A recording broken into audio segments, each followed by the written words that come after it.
غربت کے ہاتھوں انسان اللہ سے گلا کر بیٹھتا ہے اور ایسے الفاظ کہہ دیتا ہے جو اسے نہیں کہنے چاہیے، لیکن پیٹ کے جہنم کے ساتھ شیطان مردود کو کھیلنے کا موقع مل جاتا ہے اور وہ مجبور انسان کی زبان سے ناشکری کے کلمات نکلوا دیتا ہے۔ انسان کو چاہیے کہ ہر حال میں اپنے رب پر بھروسہ رکھے اور اپنے اعمال کی درستگی کی دعا کرے اور شیطان مردود کے چنگل سے بچنے کی سعی کرے۔ مورخین نے تاریخ کی کتابوں میں لکھا ہے کہ ایک خاتون حضرت داؤد علیہ السلام کی خدمت میں حاضر ہوئی اور عرض کیا، اے خدا کے نبی، آپ کا پروردگار عادل ہے یا ظالم؟ حضرت داؤد علیہ السلام نے فرمایا، تیرا ناس ہو اے خاتون، تو کیا بات کر رہی ہے؟ رب تعالیٰ تو سراسر عدل اور انصاف ہے، وہ ذرہ برابر بھی کسی پر ظلم نہیں کرتا۔ پھر اس سے پوچھا کہ تم ایسا کیوں کہہ رہی ہو؟ تمہارا قصہ کیا ہے؟ اس عورت نے اپنا قصہ بیان کرنا شروع کیا، اے خدا کے نبی، میں ایک بیوہ عورت ہوں، میری 3 بچیاں ہیں جن کی پرورش میں اپنے ہاتھوں سے سوت کاٹ کاٹ کر کرتی ہوں۔ مجھے دن بھر اور بعض اوقات رات کو بھی سوت کاٹنا پڑتا ہے۔ گزشتہ روز میں اپنا سوت ایک سرخ کپڑے میں باندھ کر اسے بیچنے کے لیے بازار جانا چاہتی تھی تاکہ اس کی آمدنی سے بچیوں کے کھانے پینے کا کوئی بندوبست کر سکوں،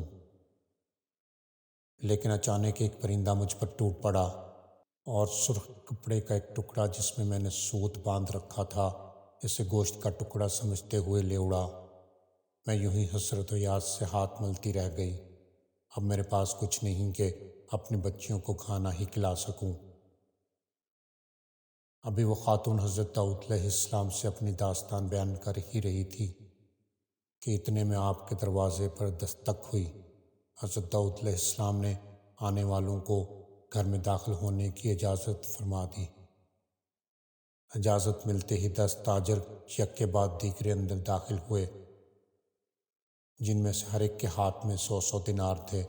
تاجروں نے عرض کیا، خدا کے نبی، ہمارے ان دیناروں کو ان مستحق تک پہنچا دیں۔ حضرت داؤد علیہ السلام نے پوچھا، میرے پاس یہ مال حاضر کرنے کا سبب کیا ہے؟ تاجروں نے جواب دیا، خدا کے نبی، ہم سب ایک کشتی میں سوار تھے، اتفاقاً ایک زوردار آندھی آئی، کشتی میں ایک جانب سوراخ ہو گیا اور پانی کشتی میں داخل ہونا شروع ہو گیا۔ موت ہمیں سامنے نظر آ رہی تھی۔ ہم نے نظر مانی کہ اگر رب تعالیٰ ہمیں اس طوفان سے نجات دے تو ہر شخص 100 دینار صدقہ کرے گا۔ اب یہ پانی کشتی میں تیزی سے داخل ہونے لگا۔ ہمارے پاس کوئی ایسی چیز نہ تھی جس سے سوراخ کو بند کر سکیں۔ ادھر ہم نے نظر مانی، ادھر رب تعالیٰ نے ہماری مدد کا بندوبست کر دیا۔ ایک بہت بڑا پرندہ منڈلاتا ہوا کشتی کے اوپر آ گیا۔ اس کے پنجے میں ایک سرخ رنگ کی پوٹلی تھی۔ اس نے دیکھتے ہی دیکھتے پوٹلی کشتی میں پھینک دی۔ ہم نے لپک کر اس پوٹلی کو پکڑا، اس میں کانتا ہوا سوت تھا۔